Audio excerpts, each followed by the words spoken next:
Hey guys, this is Joe with Unity Code Tutorials. Welcome to tutorial number 8, I think it is.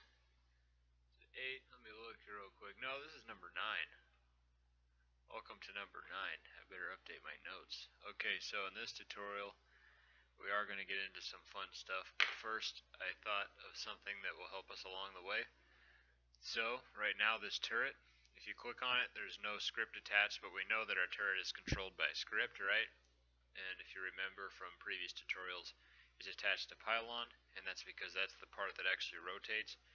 Wouldn't it be nice if we could just attach that script to the base of it, so we don't have to dig through here in the future in case we forget where it was actually attached to? In fact, we can do that. So let's take a look at our script. Actually, I've already opened it in here. So our turret script, here's what we need to realize. When things happen, it rotates that turret, right? So transform.rotate, this lower t transform, that's the the transform of where the script is attached. So all we would have to do, if we want to move that script from here to here, we can have it here. We just have to reference the transform that's on the pylon. So we can do that easily. So in here, we can come up here to our public variables. So this is the fire point. Let's just add, actually before the fire point, let's add, the reason I'm putting it before the fire point is because this is the first thing we need, you need to first be able to rotate the turret before you can actually fire something, doesn't really matter, but that's just my reasoning. So public transform, capital T, because we want the class, we want a type here. So public transform, and let's just say, well, we can call it the pylon, right, because that's actually where our script is attached right now. Pylon's what we want to rotate, right? So we'll call it the pylon. Now, all we have to do, so that's going to become a public variable. If we go back to Unity, we come here, pylon. So what we have to do now is we can actually take the script.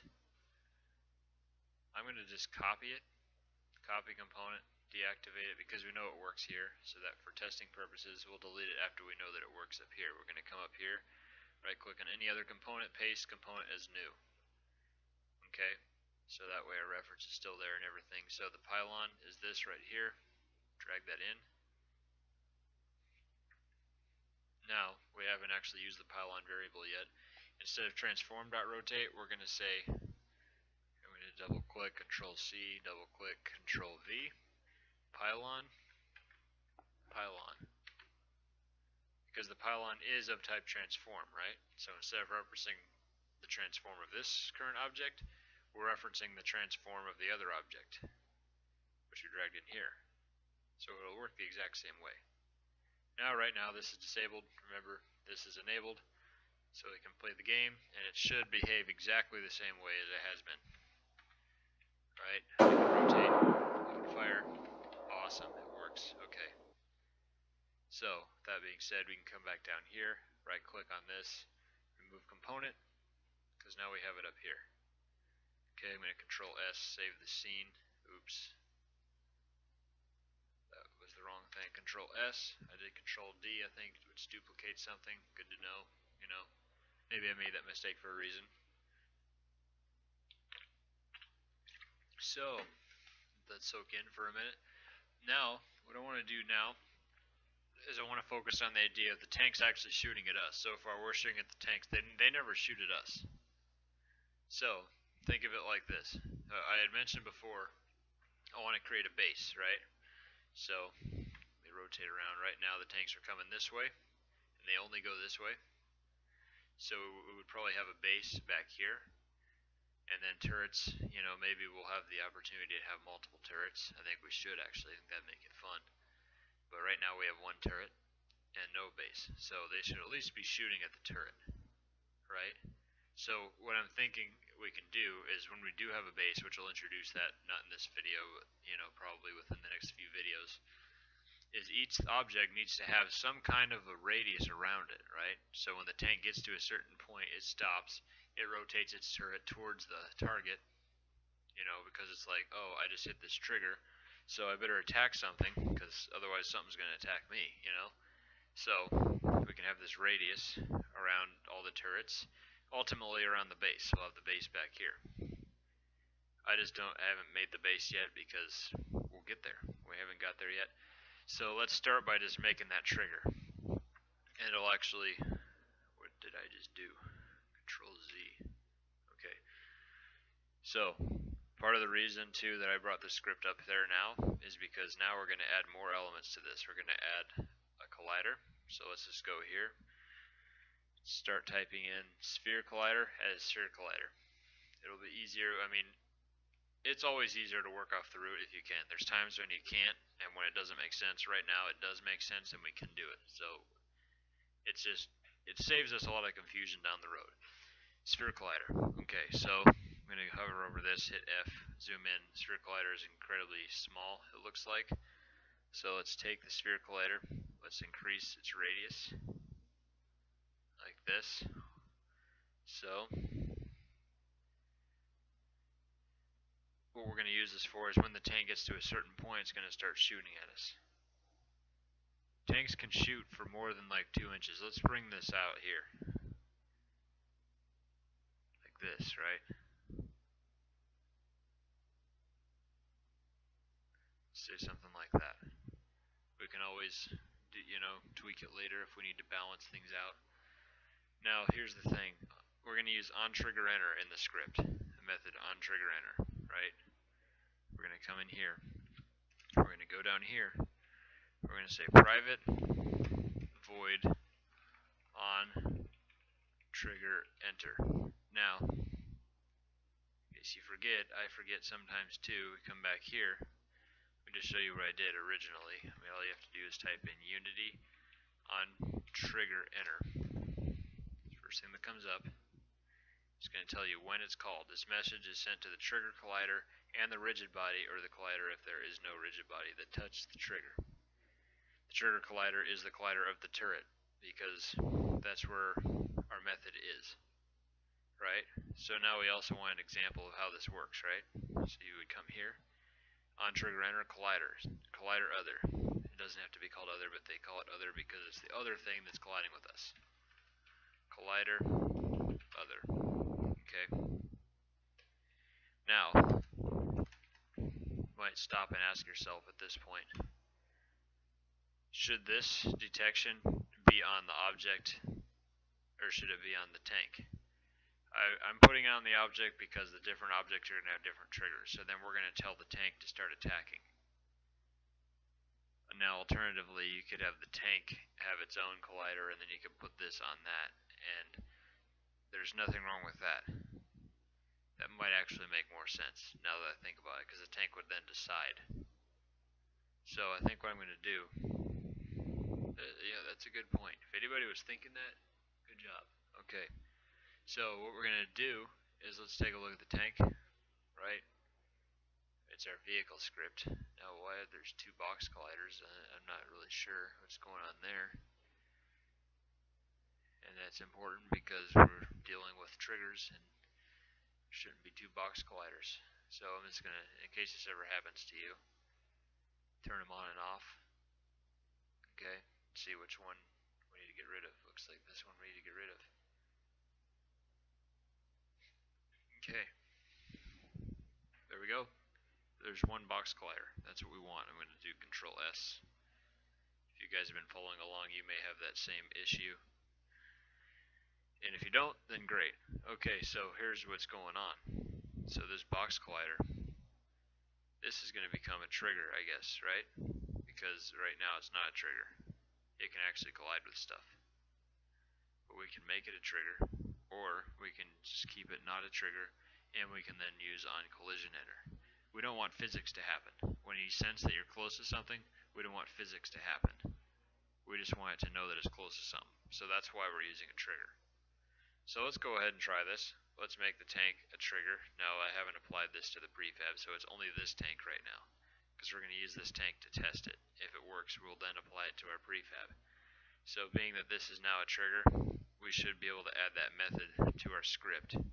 So instead of doing this here, what I'm going to do is do Control X. I'm going to cut it, and then we're going to go over to our vehicle script. We're going to come down here,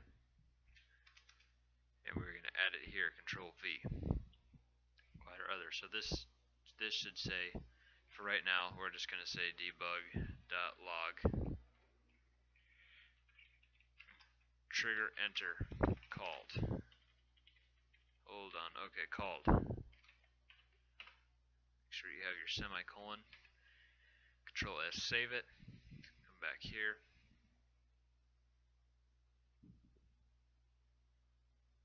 Waiting for that. Okay, we're good. Now the trigger, we made the radius kind of big, so we're going to drag this back a little bit back here, make sure it's out of the way, right? So if we click on our turret, it's still not quite out of the way. Let's bring it back here. Now it's out of the way. Okay. Now we might want the tank to move a little bit faster. Let's just put it at 5, whatever. Okay, so let's just see if this trigger happens, and then we're going to deal with what to actually do with it. So it's moving, it's moving, it's moving. Doesn't seem like anything happened. Now why didn't anything happen? Let's go back here, right? When is it called? When this message is sent to the trigger or rigid body, and so on and so on. Now notice this part down here. Notes, right? Trigger events are only sent if one of the colliders also has a rigid body attached. Do either of these have a rigid body? The tank does not have a rigid body. Now even if I had it deep down somewhere, I'm not 100% sure, but I'm 90% sure, that wouldn't matter. It has to be attached to this object, the root. The root is where the script is. Which is, it doesn't matter anyways because there's not a rigid body down there. Turret does not have a rigid body either.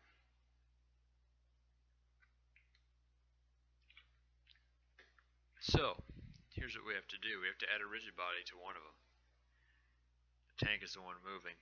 Now, rigid bodies add physics to things, right? But we don't want physics. But we do want the trigger. What do we do? What do we do about this? Well, I'm going to show you what you do about this. Rigid body. Add a rigid body. Just like that. Is kinematic. You want to check that. Is kinematic. That means it won't actually be affected by physics, but you have a rigid body because you need it for other reasons. But this means it's not going to be affected by physics. That's the way Unity is set up to work, so that's what we do. It's also good if you need to use something in an animation and so on and so forth. There's different uses. This is a good use for it though. This is good. So now that we have that, we can now test it again, right? So notice when this enters into this, trigger is called. Trigger enter called. It was called twice, it seems like. So I'm not sure why it was called twice. That's something we might have to explore more. You know, let's see if that happens again. If it gets called twice again. Because it kind of seems like it got called right away, right? So when we first start it, it gets called right away. It kind of makes you wonder if maybe, if we go back here, okay, so the turret, yeah, we did get rid of that. Did we save the script though? I don't know if we had saved it. I feel like we did. Okay, so trigger enter is called. So what I'm thinking is maybe it was already in line with a trigger. Are there other triggers on here? You know, like maybe down here somewhere? Anywhere? We could just go down the line. You can hit your down arrow if you ever need to do this, and just go down the line and look and see, and you know. I'm not going to dwell too long on this, but I do find it strange, rather strange, that happened. Right? So, that brings me to a good point. We can figure out what trigger called it. Because check this out. If we go in here, trigger was called. Okay. So we can add to this string. Then we can add. So we just use the plus sign. Now this collider that was passed in, which is other, what can we get off of a collider type? Well, let's go to Unity scripting. Collider. Spell it right. Collider. these are the properties that we can get from it, right? So I want to know the name of it. So how am I going to do that? So at the collider, we can get the attached rigid body, right? The collider has the attached rigid body. So what if we go into that? Collider.attach rigid body, which is a rigid body, right? So what properties does a rigid body have? Go ahead and click on that. The rigid body has all of these. So what if I want to know, what I'm actually looking for is something either name, so I can do Control F, right? Search the page name. I don't see anything for that. I can do transform. Okay. I see it's showing me where they are. Okay, so inherited, yeah, transform. Everything has transform as inherited. Goes up the line. Pretty much everything has it. So that makes me wonder, does the collider have it? Let's just go back here. Now, the reason I'm showing you all this is because this is a good skill to learn, to dig into what you can do with different properties. Because these videos aren't going to cover every single little thing. I've used every single little thing in the, that it lets you use. Okay, so name, I see there's one for that. Inherited. Okay, so name is actually inherited. I should have known that. I didn't, but you got to see this process. So we don't actually have to dig into anything deeper. All we have to do is other dot name. Start typing name, tab, complete it. Okay. That's to give us the name of the object whose trigger we collided with. Wait for that. Let it compile. Here we go. Okay. When it hits. Okay. Pause it real quick. Let's look at this. Okay, this is interesting. The playing field. It actually collided with the playing field. Where's the playing field? It's the field that we're playing on. So it actually collided with that. Right? Because OnTriggerEnter. So it was called because the tank, it has a collider. We're calling OnTriggerEnter. This collider collided with the playing field. Does one of them have a rigid body? Yes, it does. So it was called. So what we're going to need to do is we're going to need to have a tag so that we know we need to actually take action. We don't need to shoot the ground. The ground is not who we're trying to shoot. We're trying to shoot the, certain things, turrets, the base, that kind of thing. So we can go here. This is untagged. We can either use a tag, or we could, figure out what's the name of this object. Is this some? Tags are a lot easier than doing that because you might want to name things different things. So why don't we go untagged, add tag, tags. Okay, projectile is a tag right now. So let's say this name is going to describe anything that the enemy wants to shoot at. So enemy target. How about that? Enemy target. We'll create that. Now we need to come back to the tank and we need to actually assign it because we haven't assigned it yet. Enemy target. Control S. We're going to save it. Now wait a minute. I did that wrong. The tank. No. Control Z. Control Z. Okay. The turret. The turret is the enemy target. Okay. Do that. Now Control S. Remember, Control Z is your best friend. So let's go back to our script. So when the vehicle comes across, we're going to go ahead and leave that in there because we want to know what it's colliding with. But let's come down here for the actual work. So we're going to do an if statement, if, open parentheses, other.tag. Right? Collider.tag. 2 equal signs because this is comparison equals enemy target.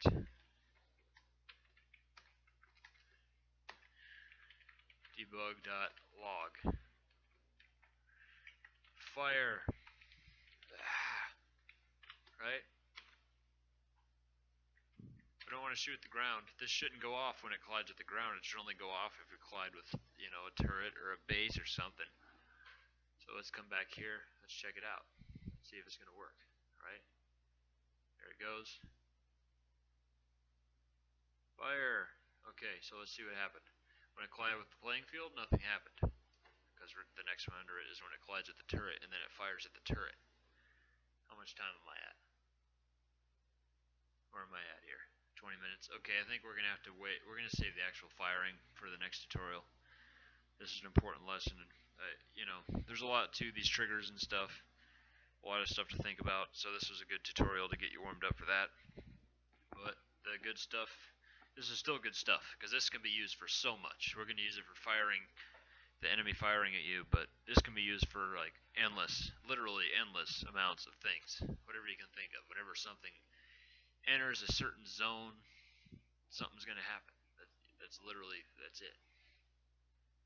And the possibilities for that are endless. So, now that we have that, we have it getting to the point where we know it's going to fire. And by the way, we can then take that and we can apply it to anything. Right? Okay, so if we look at this turret, we have this zone around it. You can apply that to anything. You can take any of these objects, you can make any new object, you create a collider, you make a rigid body. Well, the tank is a rigid body, so you don't need to add a rigid body. If you want to do this with something else, you have to make sure one of the things has a rigid body. But being that the tank is the thing in question right now, and it has a rigid body, make any object you want, use any of these objects, make a collider, and you're good to go. If it's tagged enemy target, the enemy is going to be firing at it. And that's it. So, in the next video, we're going to get to the actual firing. Just mull this over for a second. I know it's kind of a lot of information at first, at least it was for me. But thank you for watching, and I look forward to seeing you in the next video, which will be our 10th video. And you guys have a good night.